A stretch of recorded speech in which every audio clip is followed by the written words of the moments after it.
Evi barkı topladım. Her şeyi muşambaladım. Çıktım. Görüyorsunuz değil mi? Bak yüzüm gözüm nasıl stresten döktü. İşte obsesiflik bu kadar zor bir şey. Yani o ev bitene kadar benim alnım yüzüm artık kendinden geçer. Yarın sabah ustalar giriyor inşallah. Ay. Ben de bugün evde durursam kafayı yerim diye Doğan'a geldim. Doğan dedi bugün bir şeyler yapalım.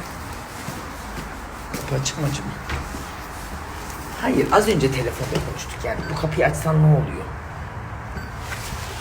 Bugün canım ne çekti biliyor musunuz? Şu düğünlerdeki içi marmelatlı kurabiyeler var ya onlardan. Oy.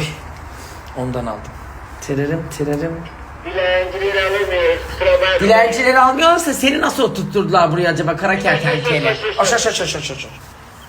Hayır, Hayır, böyle kalkmış. şeyler bozuluyor ama. Peki ay niye bu böyle şeyler? Ya bu ne Allah aşkına ya? Biz emekli akşam çayın yanında kuru pasta almış ya. Bunlara tuzlu mu var?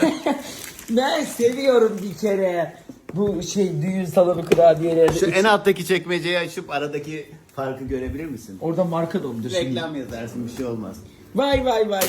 Ben bunları yiyorum. Sanki para veriyorsun onlara da. Ezel. Almanya'dan dinleyicileri gönderiyor köpek. Bu ne ya? Ya rulo pasta mı kaldı ya?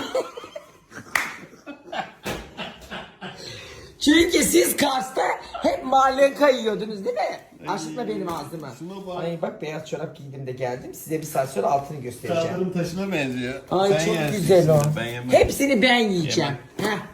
Sana kalmamış. Ay bir de beğenmiyor beni çıldırtıyor ya. Neyse bak bir şey diyecektim gene demiyorum.